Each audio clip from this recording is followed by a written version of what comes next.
In the days when the judges ruled Israel, the land was unstable.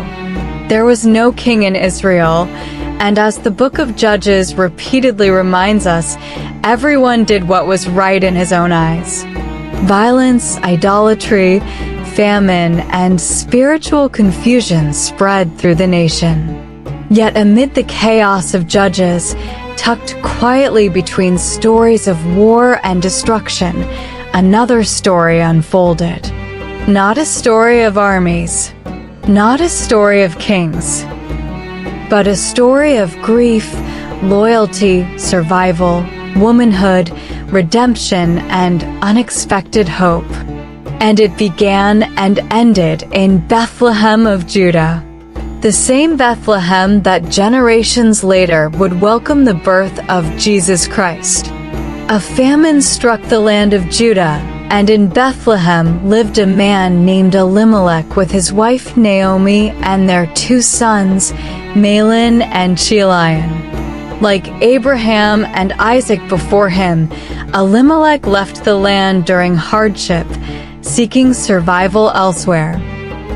Abraham had once gone down to Egypt during a famine, while Isaac had sojourned among foreign peoples in difficult times.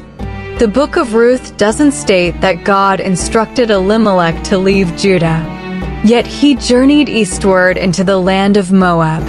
Moab was not just another nation.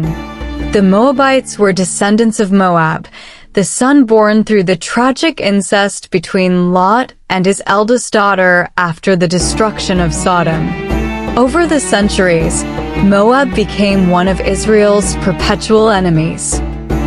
During the time of the Judges, Israel repeatedly fell into judgment after mingling with pagan nations and embracing their idolatry.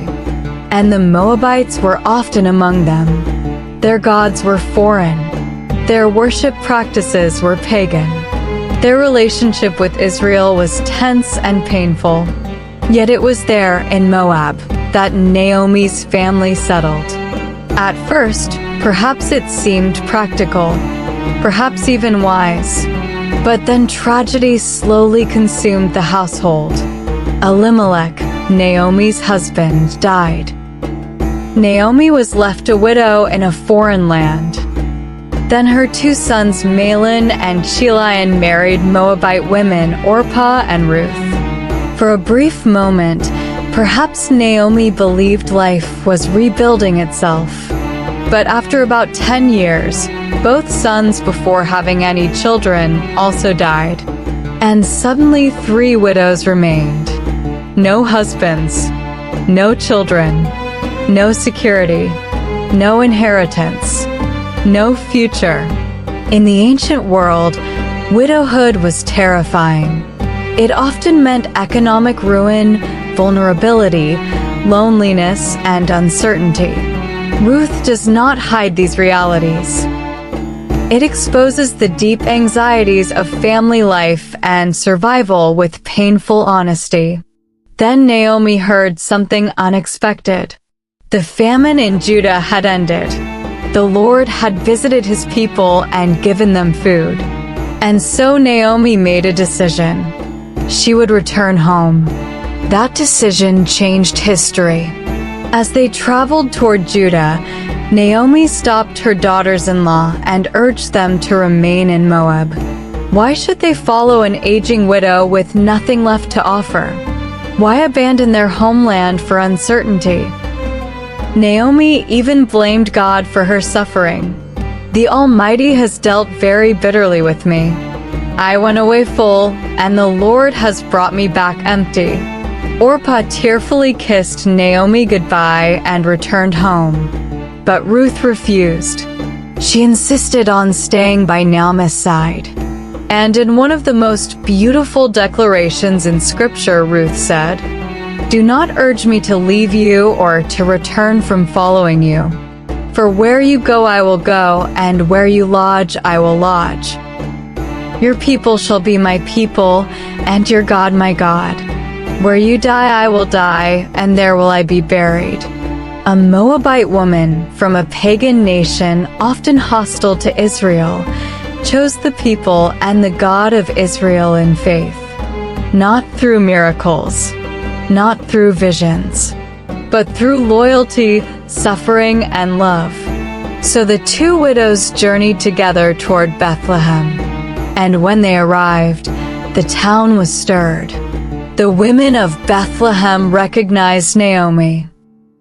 After years in a foreign land, she had returned broken and grieving.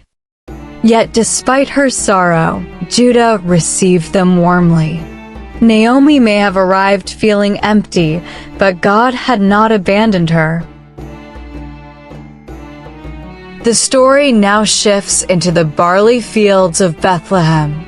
Ruth, determined to care for Naomi, went out to gather leftover grain behind the harvesters, the work of the poor and vulnerable. There she entered the fields of a wealthy man named Boaz. Boaz was from the family line of Elimelech. This was no accident. Boaz immediately noticed Ruth, not merely because of her beauty, but because of her character as well. He had heard of her loyalty to Naomi, how she left her homeland, how she chose the God of Israel, how she cared for her widowed mother-in-law. Boaz treated Ruth with unusual kindness. He protected her, fed her, honored her, and slowly, amid grief and hardship, hope began to grow. What makes Ruth remarkable is that Naomi did not remain passive. Neither did Ruth. Naomi carefully guided the situation with wisdom and intentionality, and Ruth herself showed courage and initiative.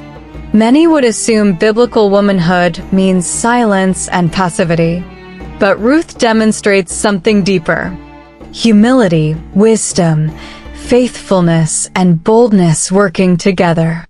At Naomi's instruction, Ruth approached Boaz privately at the threshing floor, not in seduction, but in humility and trust, asking him to act as a kinsman redeemer for their family. It was a risky moment, an emotional moment, a deeply vulnerable moment. But Boaz responded with integrity and honor. So she lay at his feet until morning, but got up before anyone could be recognized. And he said, "No one must know that a woman came to the threshing floor." Early before sunrise, Boaz said to Ruth, "Bring me the shawl you are wearing and hold it out." When she did so, he poured into it 6 measures of barley and placed the bundle on her. When Ruth came to her mother-in-law, Naomi asked, "How did it go, my daughter?" Ruth explained joyfully. Then Naomi said, "Wait, my daughter, until you find out what happens. For the man will not rest until the matter is settled today." At the refusal of the next guardian redeemer in line according to their custom, Boaz became the guardian redeemer of Ruth and bought Elimelech's land from Naomi, and as seal of the covenant the swapped sandals to seal the covenant. And eventually, before the elders of Bethlehem, Boaz redeemed the family line and married Ruth. Then the women of Bethlehem said something astonishing to Naomi. "Praise be to the Lord, who this day has not left you without a guardian redeemer." The once empty widow now held a grandson in her arms, a child named Obed. And suddenly the story widens beyond Bethlehem, beyond famine, beyond widowhood, beyond Ruth and Naomi. Obed became the father of Jesse. Jesse became the father of King David. And generations later, from the same Bethlehem where Naomi returned broken and grieving, another child would be born, Jesus Christ, the Redeemer of the world. And in this quiet love story, we witness something extraordinary. The family lines of Abraham and Lot, once divided generations earlier, merge again through Boaz and Ruth, an Israelite man, a Moabite woman, one from God's covenant people, the other from a pagan nation long opposed to Israel. Yet God wove both into the bloodline of David and ultimately into the genealogy of Christ himself. The book of Ruth never denies pain. It never pretends suffering is easy. People die, dreams collapse, widows weep. Naomi questions God. Yet through ordinary faithfulness, unseen providence quietly moves beneath every chapter. And perhaps that is why Ruth still speaks so powerfully today. Because most lives are not lived on battlefields like Samson or Gideon. Most lives are lived in homes, in grief, in uncertainty, in difficult relationships, in economic hardship, in quiet decisions nobody notices. And yet somehow, through broken people making faithful choices day after day, God continues writing redemption stories. Even now. And maybe the real question left lingering is this: how many ordinary lives, painful detours, and unseen acts of loyalty is God still quietly weaving into a story far bigger than anyone can yet see? Did you enjoy the story? Please subscribe to our YouTube channel. This motivates us to create more Bible-inspired stories to share with you. God bless you.